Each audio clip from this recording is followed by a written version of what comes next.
derrubar essa medida no Congresso Nacional, o aumento do IOF, porque também o Congresso já não aguentava mais. Porque, porra, tu imagina, né, cara? Por mais que nós da oposição somos realmente, digamos assim, convictos dos nossos princípios e valores, e nós, desde o início desse governo, a gente está votando sempre de acordo com as nossas consciências para que não haja aumento de carga tributária, não haja aumento de novos impostos e para que a população não sofra mais tanto assalto como vem sendo feito por esse governo. Tem a parte do centro que por muitas vezes acaba fazendo aumento de impostos e tal, porque o centro é aquela coisa, né? O centro, por muitas vezes, eles governam por conta de cargos, por conta de emendas parlamentares, e eles, durante algum tempo, também contribuíram muito para que houvesse toda essa sanha arrecadatória que nós estamos vivendo no nosso país. Eles contribuíram desde o finalzinho do governo Bolsonaro, quando já estava na transição, fazendo primeiro aquela PEC da transição, que foi uma PEC desastrosa, que era uma PEC para furar o teto de gastos, que antes a gente tinha o teto de gastos, agora é o arcabouço fiscal.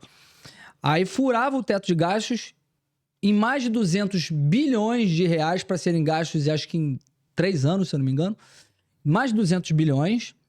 E desses 200 bilhões, a alegação era que era para dar continuidade a programas sociais, mas era uma balela total, porque na verdade tinha recurso suficiente para garantir boa parte dos programas sociais. Se eu não me engano, precisava de mais 50 bilhões. Mas na verdade aumentaram em 200 bilhões porque tinham outras questões que eles gostariam de atender. Por exemplo, o aumento de ministérios, que quase que dobrou o número de ministérios, ou dobrou o número de ministérios. Então, aumento de cargos, aumento da máquina pública.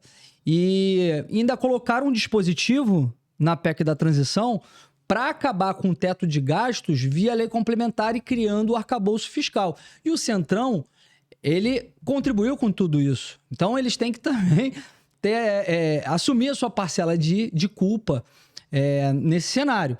Mas aí houve diversas outras medidas e vendo a todo momento medidas para aumentar a carga tributária, a reforma tributária que fez essa unificação desses tributos aí, o ICMS e o ISS. E chegou um momento que começou a ficar caro para o Centrão estar do lado do governo. A relação custo-benefício começou a ficar muito ruim para eles e eles perceberam, cara, isso está sendo prejudicial. A gente está tendo uma percepção das ruas de que o cidadão não quer mais imposto, porque toda hora é imposto, imposto, imposto. E aí o que aconteceu a partir disso? O Centrão começou a dar sinais, junto com o Hugo Mota, de que não iria ficar mais favorável a essa agenda de saque do cidadão. E aí veio o IOF. O IOF foi assim, foi a gota d'água. Por quê? O IOF, Imposto sobre Operações Financeiras, falando de uma forma resumida, né? Ele é um tributo que ele não tem caráter fiscal. O caráter dele é regulatório. Porque existem 2 tipos de tributos. O imposto fiscal, o tributo fiscal, ele serve para arrecadar, para fazer caixa. E o tributo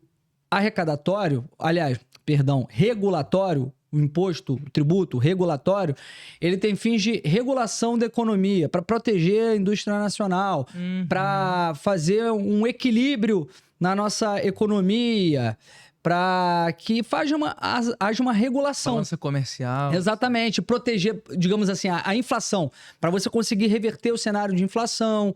Então, ele não tem o intuito de arrecadar, embora de forma imediata, indireta, ele possa arrecadar, mas não é esse o fim.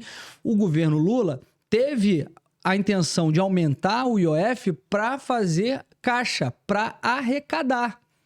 E aí, por isso que ele, como fugiu da finalidade dele, nós fizemos um projeto de decreto legislativo para assustar aquela medida, porque ele fugiu da sua finalidade. Foi desvio de finalidade.